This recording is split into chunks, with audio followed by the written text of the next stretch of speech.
This is entirely plausible. Mm-hmm. If every SEC favorite wins over the next 3 weeks and Arkansas beats Missouri, LSU is in the SEC championship game against the winner of Texas and Texas A&M. Here's how it goes. Texas beats Arkansas this weekend. Mm-hmm. LSU beats Florida. Mm-hmm. Georgia beats Tennessee, and South Carolina beats Missouri. Next weekend, all right, A&M beats Auburn. Mm-hmm. Ole Miss beats Florida. Mm-hmm. LSU beats Vanderbilt. Mm-hmm. Missouri beats Mississippi State. Mm-hmm. Alabama beats Oklahoma. Texas beats Kentucky. Mm-hmm. Rivalry weekend. Ole Miss beats State. Alabama beats Auburn. LSU beats Oklahoma. Arkansas, the home team, beats Missouri. Probably there's a chance they're the favorite in that game. Right. If not, that's the one upset on this list. That's the one upset. Texas beats Texas A&M, and Tennessee beats Vanderbilt. If those results happen that way, it is LSU versus Texas in the SEC championship game. The whole scenarios we were laying out earlier, here's another one.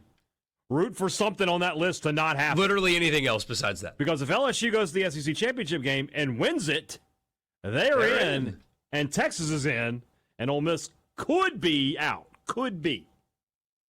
So just throw that. I don't think I'm going to have to work too hard to get Ole Miss fans to root against LSU. I don't think I'm going to have to twist anybody's arm on that one. Somebody says, how can LSU with 3 losses get to the championship? Because one of their 3 is a non-conference loss. They lost to USC. That is irrelevant.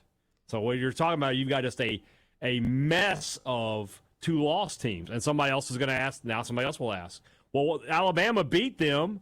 How can they, when you have everybody sitting there with 2 losses, you head-to-head. All those goofy tiebreaker scenarios everything gets thrown out, and LSU's tiebreakers apparently are good enough to win. Yeah, when you go down the list, it's opponent conference record or common opponent conference record and all that stuff. And so LSU's got a real path to the SEC championship right now, and that real path is all the favorites win. And it's just chalk. It's not anything crazy. The craziest thing in there is Arkansas beating Missouri. And as you said, when we get to that game, there's a chance Arkansas's favored in it that's being played at Arkansas. Just depends on what happens to Missouri. So, be interesting that somehow Missouri beating Arkansas. So, that's what I want to know is if Missouri, in that scenario, everything else happens, Missouri beats Arkansas, who does Texas play? It's got to be Alabama, right? Got to be. Yeah. That's the only other option. Yeah. Because Ole Miss's chances to make the SEC championship are very slim. Yeah, I don't know the tiebreakers, but it feels like it would be Alabama, which would be hilarious. By the way, then like this whole year we're like Alabama's down, they could go win the SEC, get the 3 seed or the 2 seed. Somebody says we saw last year what happens when the automatic bid happens. These teams may be good, but they can't beat an SEC team. I mean, the format's going to change. It's going to change. It's going to change, and they're going to expand it to 16, and it's going to change in where the SEC and the Big Ten are going to get automatic bids, a lot of them, and the other conferences will not.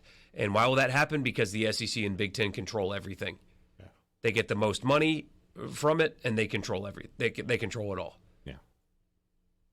So this is only temporary. Although the complete group of SEC teams at 10-2, like that scenario where you could have, Missouri, Ole Miss, Texas, Tennessee, Alabama, Georgia, all at 10-2. 9 conference games solves that. Yeah. Yeah, it should. Or at least makes it a lot simpler. It should. It makes it a lot simpler. You never know. We might still end up with a bunch of 7-2 teams. Gosh. The easiest way to do this was like to have I don't know if you should bring back divisions or not, but like I don't know exactly how you do it. Because the only way to do it is to say goodbye to a lot of rivalries. Somebody says you all are wrong because overall records matter. No, No, it does not. Not in the SEC championship. No, What? it does not. You could lose all 4 of your non-conference games and That's go never 8-0 been in the case. SEC and play in the SEC championship. Yeah, that's never been the case. Not at any point. Like in 90 State's West Championship, they were 8-3, but Arkansas I think was 9-2, but State won. Yeah, no, that's not correct at all. No. Another person asked, is there any path that an undefeated Army and Boise with 1 loss makes the playoff? I mean, certainly there's a path. I would be shocked if that happens. I would be very surprised if 2 G5 teams make it. I really would. I mean, especially because, as we said earlier in the show, and you might be just joining us, Boise State's best resume line is a loss. Now, they got Oregon State coming up in a couple of weeks, but come on. Yeah. Their best resume line is playing Oregon close in a loss. And so if Army is able to beat Notre Dame at Yankee Stadium here in 2 weeks, which that seems unlikely, but if they're able to, I think that Boise State's going to get left out in that scenario because, I mean, they will be 11-1, but my gosh, I mean, look at their schedule. Undefeated Army with a win, especially that's also a win. Navy is probably going to finish, if they lose to Army, like 9-3, right? Something like that. Yeah, that's a good win. So, yeah, Army's going to get it. Plus, again, we have to keep coming back to this, that these are people, and people make decisions sometimes based on their pocketbooks. And Army in the playoff sells. All right? Don't tell me you can't get behind the idea of America's team in there. Oh, 100%. And I don't even care what the score is of their game. Don't care. The service academies are the only G5s where the result wouldn't matter, and I come on here on Monday. They belonged. I don't care. Yeah, 100%. So the idea that Army, if undefeated Armies, they're in. Yeah. And somebody asked, what's the scenario, to get them both in? If somebody else loses, if Georgia drops the game to Tennessee, if somehow Ole Miss were to drop another game, if somehow Alabama were to drop a game, Penn State to drop a game, then Boise and Army could both get in. They could, for but sure. They need some help.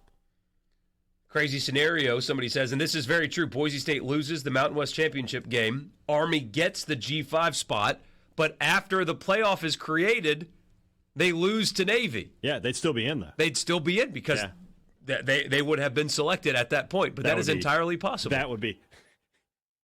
Talk about Navy sinks Army. I mean, come on. No, right. Zach says, you can't say we put the top 12 teams in, but we don't put the top 12 teams in. That's crazy, guys. I agree. Last year we didn't put the top 4 teams in. You can't convince me that Florida State wasn't the top. They were undefeated power conference champion. They didn't get in. Doesn't matter. Georgia might have been the best team in the country last year. I said that a lot. I was like, if you're going to really harp on the best 4, Georgia absolutely should have been in because they were definitely one of the best 4 teams.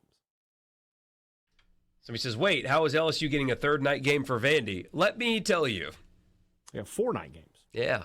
Every one of their conference games was a night game. Yeah. And did you see, by the way, that Georgia Ole Miss only did 400,000 fewer viewers than Alabama LSU? I tried to tell him. He didn't want to listen to me.